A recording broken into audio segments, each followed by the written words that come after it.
If I get my details slightly off here, please save your hate tweets or send them, but maybe be kind. Throw me a bone. Give me the benefit of the doubt.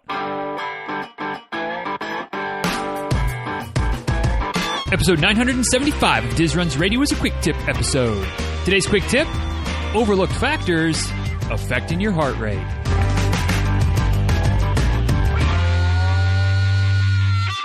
Today's topic du jour, today's quick tip topic: more heart rate training. You guys have been asking for some more heart rate training stuff, and this is a little bit less specific to definitely less specific to Maffetone. Hopefully still something maybe useful for those of you that don't really do much heart rate worrying about. But the fact of the matter is, or at least my impression of the fact of the matter, is that many runners, when we get into some form or fashion of heart rate training, again, doesn't have to be just Maffetone. It could be 80-20, could be various zone level trainings, whatever it is. If heart rate training is a metric that kind of helps guide your training, it feels like most people that get into it are a little bit shocked, maybe struggle a little bit at how easy it is for the heart rate to get higher than their desired zones, right? How quickly the heart rate spikes past the level that you're trying to keep it at. I know for me, it was definitely a struggle. It was definitely a bit eye-opening at how much walking I had to do in the early days. Not that I walked a lot at any one chunk, but it was like I'd run for a bit and then have to walk and run and walk. And obviously nothing wrong with any type of run-walk situation. I just didn't realize that was going to be part of my early days of heart rate training. And for some folks, that can be the thing that says, you know what, maybe this heart rate training isn't for me, because the fact of the matter is, however, whatever our running looks like, we enjoy running, so we want to run, right? Like I think that's pretty self-explanatory.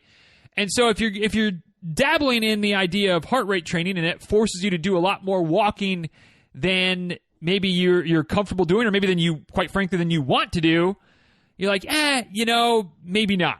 And if you're on the fence, if you're thinking about it, if you're struggling with your heart rate being high, while you're trying to keep it down a little bit more, maybe some of the tips, some of the things that I'll talk about today will be helpful for you. Hopefully, they'll be helpful for you. Because the fact of the matter is that there's more factors at play. There are more factors at play when it comes to how fast your heart is beating, beyond just how fast you're running or how hard you're pushing your effort during your run, right? Like, yes, the harder you're pushing, the faster you're going, the higher your heart rate's going to be. I mean, I think that was pretty self-explanatory, right? But there are more things at play, more factors that are influencing your heart rate than just speed, than just effort.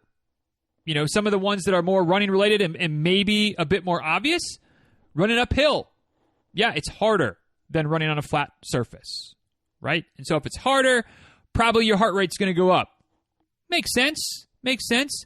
What about the heat and humidity of summer, which for some of you might be getting close to kind of wrapping up, at least the most oppressive bits of it. For those of us in the South, yeah, we've still got a little while left before maybe it starts to feel like fall right around Christmas time. But the heat and humidity absolutely has a factor. Your body has to work harder to cool itself when it's hot and humid out. And then you're generating heat as well. So the body's kind of got to divide and conquer, multitask a little bit to try to power your legs, but also make sure that your body temperature stays cool. Ergo, heart rate jacks up.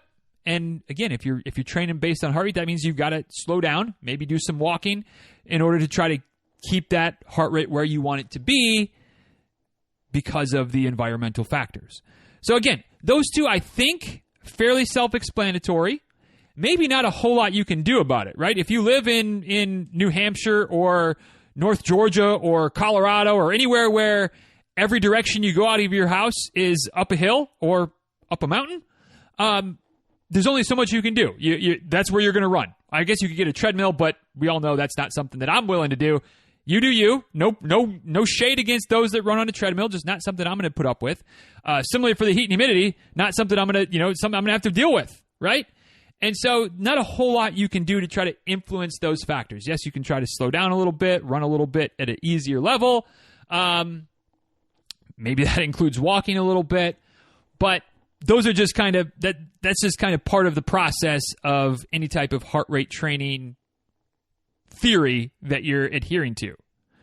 There are some other factors that I think are a lot easier to overlook and a lot easier to control for, to not have to try to fight against, that for those that are struggling with your heart rate, that you're up against your MAF zone or up against your zone 2 limit or up against your threshold for 80-20 or whatever it is. If your heart rate's trending a bit higher than you want it to be during your runs, here are some things that you might want to play with, some variables to play with, some knobs to adjust, and see if it doesn't help you to keep your heart rate down a little bit more. Maybe stay within the right zones that you're trying to be at. Maybe be able to get some more running in, a little bit less walking, without your heart rate creeping up over the level that you want it to be. So first and foremost, again, maybe a little bit obvious if you think about it, but easy to overlook, the role that caffeine can play. Now, I think it's well documented that I'm a coffee guy, right? If you've been following me around, whether it's here, whether it's in the Facebook group, emails, whatever, I think I might have mentioned once or twice that a good cup of coffee is pretty much appropriate any time of day. Maybe these days I'm a little more any time of day before like 1 o'clock in the afternoon because I don't want the caffeine in my system for my sleep situation, which we'll talk about that a little bit more in a minute. But post-race, hot, humid, post-run, hot, humid, cold, frigid, whatever, give me some coffee. I used to be a guy that was like, oh, you want me to go run? That's cool. I'll go run, but I need 20, 30 minutes to have some coffee first before I go for my run. Well, as it turns out, that caffeine in the coffee, it's a stimulant, right? We know this. What's a stimulant do? It increases your heart rate. Now, it might not be something that for me at least, I don't feel like I notice my heart rate just exploding out of my chest when I'm having a cup of coffee sitting at my desk doing some work. But what I do notice is that if I have a cup of coffee and then try to go out for a run, my heart rate tends to tick up a bit higher than it would sans coffee. Why? Because we've got the stimulant in the system. You got the caffeine in your system, so it just brings your baseline level of heart rate up a little bit, and it also maybe makes it a little bit more reactive. Cardiologists don't attack your email. Maybe I'm a little bit off on that, but I think, and I feel like just from my N=1 experiments of times I've run after coffee and etc., that my heart rate's a little jumpier. It's quicker to rise when I've got caffeine in my system. So not only am I starting from a higher level, but it also shoots up a little bit quicker. So in the last few years, I have become a guy that doesn't have even a sip of coffee before he goes for his run. So if that sounds like an impossibility to you, I can relate, because it was at one time an impossibility to me. But if you're a heart rate person, if training based on your heart rate is important to you or is part of what you're working towards, maybe saving that coffee until after you finish your run might be a sacrifice you're willing to make your runs go a little bit smoother, to make, to help keep your heart rate in check. Another factor that influences your heart rate that's easy to overlook is the role that food and digestion plays on your heart rate. Again, I'm not a gastroenterologist, so those of you that are, if I get my details slightly off here, please save your hate tweets or send them, but maybe be kind. Throw me a bone. Give me the benefit of the doubt. But the fact of the matter is, as I understand it, is that digestion is a pretty energy-intensive process. Like, for your body to digest food, it has to work to do it. If you're going to go for a run, your body has to work to do that. That's an energy-intensive process as well. Now you're asking if you're eating before your run, now you're asking your body to do both. It's got to divert some blood to your stomach for the whole digestion process and nutrient absorption, and then sending it out to the body, while it's also trying to send some blood to your legs to, power your run. Apparently, that multitasking situation right there, not ideal. Like your body can do it, and your body can probably multitask a whole lot better than we can multitask as humans. But if you're trying to keep your heart rate down, asking your body to do even one more task of digestion while also running, while also doing all the other things that it's doing below the surface, not an ideal recipe to keep your heart rate down. All right? And again, in and of itself, when you have some food, It's not like your heart rate just blasts off to the moon. But if you eat something and then you try to go run, your body's working harder to digest because that is going to happen. And your heart rate's going to be higher during your run. And so if you're trying to keep your heart rate down, running without food on your stomach might be worthwhile. Now, again, just like there's some folks that are like, I will not go for my run without my cup of coffee. There's some folks, you may be one of them, that says, I will not go for my run without my piece of toast with peanut butter or my banana or my bagel or whatever, right? Whatever thing that you have in the morning or whatever you got to have something on your stomach to go for a run. If that's you, I'm not saying you can't or shouldn't. I'm just saying that don't overlook the fact that little food, that little bit of breakfast or whatever it is that you're having before your run is going to make your heart rate be elevated a little bit during your run. So if you're trying to keep your heart rate down, maybe it's worth trying out running fasted. Now, I'm not saying that running fasted is for everyone. Some people it works great at. Some people it's a little bit of a process, but once you figure it out, you're like, oh yeah, this is the way to do it. Some people, no dice. But trying to keep your heart rate down, maybe trying to run fasted might be something worth trying. And again, certainly don't overlook the role that what you eat has on your heart rate. What about stress? Just stress in general. Life stress, work stress, family stress, exercise stress. If you're stressed out, your heart rate's going to be up. That's natural. And a lot of us, maybe almost all of us in some form or fashion, running is one of our stress relievers, right? You go out and get some miles in, and you finish your run with the feel-good hormones, some endorphins going, just like the weight of the world is off of you. That's a good thing. However, if you're running when you've got all this extra stress, and maybe it's not even like massive extra stress, right? But if you've got stress going on, stress hormones in your body, if you're dealing with this work headache and this thing and that thing, and you had a great strength workout this morning, but because of that, like you've got some exercise, some good stress, but it's still stress kind of that's built up throughout the day, and then you try to go for your run, it can be a lot harder, again, to keep the heart rate down. Sensing a theme here. None of these overlooked factors, the reason they're overlooked is because none of them are complete game changers typically in and of themselves, but in combination, they can jack your heart rate up pretty good. So, stress is always going to be a factor. It's always something that we're dealing with. But the higher levels of stress that you're under, the more difficult it's going to be to keep your heart rate under whatever level that you're trying to keep it under. And not for nothing, but if you're going out for a run and struggling to keep your heart rate down because you're stressed the fuck out, it's more likely to add more stress to the situation because you can't keep your heart rate down because you're stressed. So stress absolutely plays a role, plays a part, is a factor with your heart rate and sometimes being a little bit higher than you want it to be if that's something that you're worried about. A couple other factors that again, maybe in and of themselves aren't complete game changers, but you start adding multiple layers to the mix and it definitely becomes a factor. Dehydration. Okay? Our bodies work better when they're well hydrated. Like that's something we've talked about before. It's obviously a key component of cooling your body and the perspiration, and you need water in your system for that. But just in general, our bodies work like whatever the number is, 68%, 72%, something. We're majority water, right? Majority liquid makes up the space in our cells, et cetera, et cetera, et cetera. Our blood, of course, mostly liquid. And if you start getting dehydrated, especially at the level of your blood, it becomes more viscous, which basically, science, trigger warning, high school science flashbacks. Higher level of viscosity means it's a thicker solution, thicker fluid. So the lower viscosity that your blood is, the more hydrated you are, the more watery your blood is, the easier it is for your heart to pump, the easier it is to move through all the vessels, the arteries, why am I struggling with arteries and veins? There we go. Veins is the word. I wanted to say vessels again. I was like, no, I already said that, and that's not the right one. The capillaries, like the lower your viscosity, the more hydrated you are, the more water is in your blood, the easier it moves around, transport oxygen, waste products, yada, yada, yada.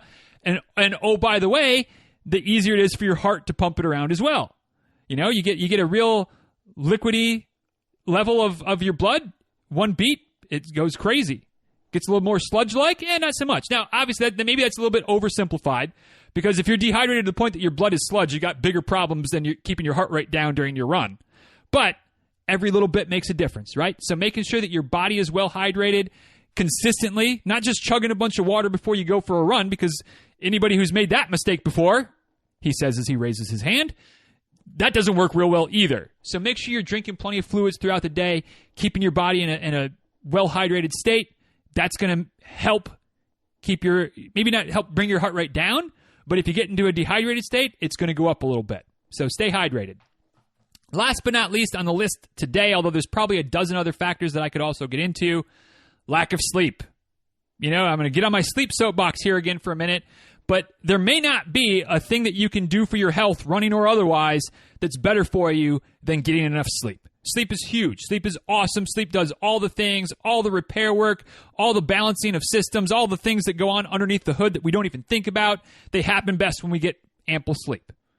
Okay? You start running low on sleep, burning the candle at both ends. Like you got to get up to get your miles in at the crack of dawn or the pre-crack of dawn. But then you're also staying up late to catch the Daily Show or whatever shows are on at night these days. And you're only getting 4 or 5 hours of sleep. Eventually that's going to catch up to you. Now, in one form or fashion, being short on sleep, that's just a stressor to the body. So maybe it's just more of a stress issue. But the other factor is that poor quality sleep, your heart rate doesn't drop as low. Like all of the things that happen that are good when we get enough sleep, when we're not getting the sleep, those things aren't happening.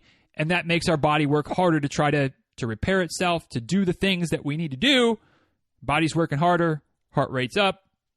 Again, not where we want to be when heart rate training is something that we're focused on.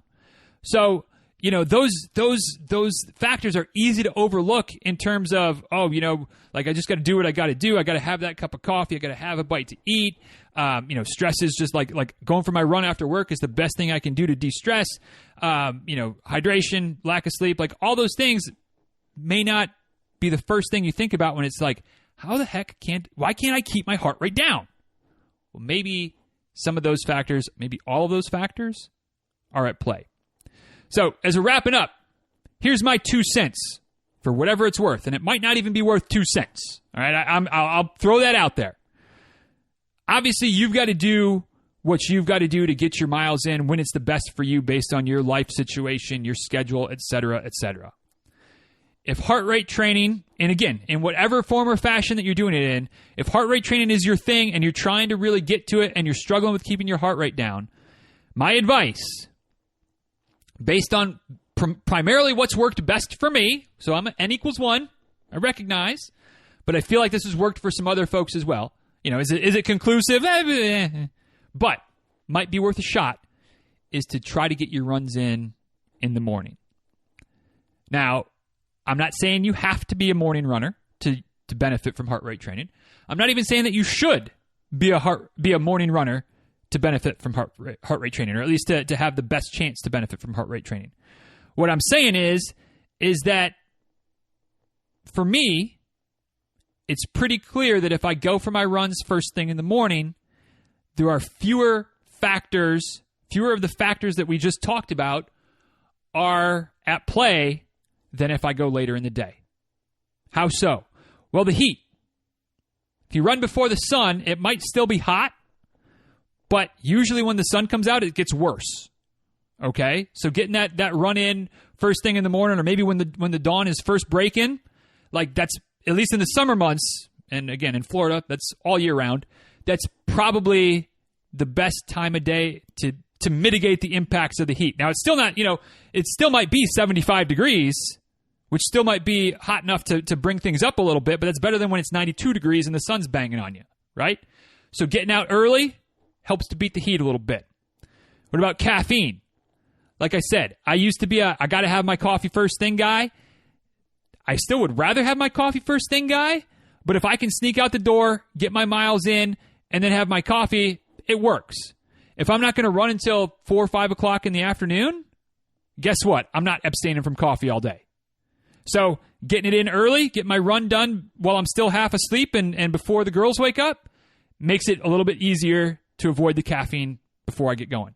Food, same thing. If I'm going to wait until 5 o'clock in the afternoon or 6 o'clock in the evening or something like that to go for my run, even though I'm an intermittent fasting guy, I'm not that hardcore. Like, I'm going to eat some things. So now digestion becomes a factor. I go first thing in the morning, no food on the stomach since whatever, 7 o'clock the night before. We're pretty good. What about stress? I don't check my email when I first get up. I don't check social media. I put my headphones on. I get my shoes on. I do my lunges and my lunge matrix, my leg swings, and I try to get out the door. So I have less chance of life to stress me out by somebody canceling a podcast interview or some issue with one of my coaching folks, that they have a struggle that they're working with. Now I'm trying to figure that out. Or Addison being sick at school, or Rebecca having to stay late, or, whatever. All the things that pop up on a day-to-day basis for all of us, those things don't tend to pop up at 5 o'clock in the morning like they do at 2 o'clock in the afternoon. So my level of life stress first thing in the morning, probably as low as it's going to be. Dehydration status. Now, you could argue this one that you're a little bit dehydrated then because you haven't had anything to drink all night. But hydration status and how it impacts you has a bigger effect on, at the macro level. If you're consistently being hydrated throughout the day, every day, you're not going to be that low in the morning. So, yes, my hydration might be a little bit low, but I have a little bit of water when I wake up, and I'm good to go. All right? Now, would I be still hydrated later in the day? But yeah, probably. So that's maybe one that on the day-to-day, maybe isn't as big of a deal.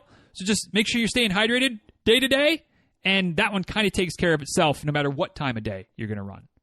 Last but not least that we mentioned, lack of sleep. Again, this one, you can get some pushback. If you're going to get up at 4:30 or 5 o'clock in the morning, you might be cutting your sleep off. It just means you got to go to bed earlier. We were up late last night. We didn't go to bed until almost 9:45. It's not for nothing. That really did kind of impact things a little bit this morning as I'm recording this. So got to get to bed on time. You got to make it happen. If I know that I'm going to get up early, I can't be burning the candle, burning the midnight oil, as it were. Got to get to bed at 9 o'clock, 9:15, something like that, so I can get a solid 7.5, 8 before it's time to wake up in the morning. So I'm taking care of that sleep bit. All right? Maybe not ideal. Honestly, not ideal. If I had it my way, going to bed at 9 o'clock or a late night of 9:30 wouldn't probably be what I would sign up for. But it helps mitigate all the other factors, and then it still takes care of the sleep bit by going to bed early enough. Hey, for me, as a heart rate training guy, it's a price I'm willing to pay. So that's the moral of the story. If you're struggling with the heart rate training, try playing with some of these variables. Try adjusting some of these factors and see if it helps you. My bet, especially if it's something like the caffeine or the digestion, eating something right beforehand, my bet is that it'll make a pretty big difference right off the bat. And then once that starts to happen, once you start to notice it, once you are able to run more without walking, things like that during your runs because of having to walk because of your heart rate, of course, like all of a sudden you're like, oh man, this stuff, like I can do it. It becomes more fun. You stick with it, starts to pay off. Bada boom, bada bam. Now we're cooking with gas. So there you go. There are some thoughts on some overlooked factors as it relates to heart rate training, some things that are influencing your heart rate that you might not think about, that if you just adjust a little bit, might make a big difference for you. So what do you think? What's the area that you're going to address the most, first and foremost? Or are there any other areas that you've found that, hey, by doing XYZ, it helps your heart rate stay a little bit lower? Either way, let me know. At DizRuns on Twitter, at DizRuns on Instagram. You can also send an email to dizruns@gmail.com. You can also head over to the show notes for today, which you can find at dizruns.com/975. And if you're listening to this on the old YouTubes, go ahead and leave a little comment down in the comment section. Those are always appreciated. Let me know which areas or which factors maybe you haven't thought of before and you might start addressing at this point. And if you want to leave a review on iTunes or Apple Podcasts, like old, what is it, K-Train, right? Is that the right... Yeah, K-Train619. Head on over to Apple Podcasts, the app on your phone, or iTunes on your computer. Dial up old Diz Runs Radio and leave a review there. Not the easiest process, but certainly one that is appreciated. And with that, we'll go ahead and wrap this one up. Y'all, thanks for listening. If you enjoyed this episode, if you know somebody who's struggling with heart rate training, maybe share this one. Maybe this one of these little tips or factors is going to be the key to help them unlock it, figure it out, make it work. And if so, that's a good friend right there that's willing to share that with them. And I'm going to appreciate you sharing it because maybe that helps them find the show and be like, hey, maybe this guy, maybe this clown, maybe he's worth listening to once in a while. At least keeps it exciting for 30 minutes, although maybe it's not exciting. I don't know. You be the judge of that. But if you're willing to share it, I'll appreciate it. If not, no worries. One way or the other, thanks for listening, y'all. I appreciate it. Appreciate your time. Appreciate your attention. Hope you have a great rest of the day. And until next time, be well, all right? Take care. Talk soon. See you.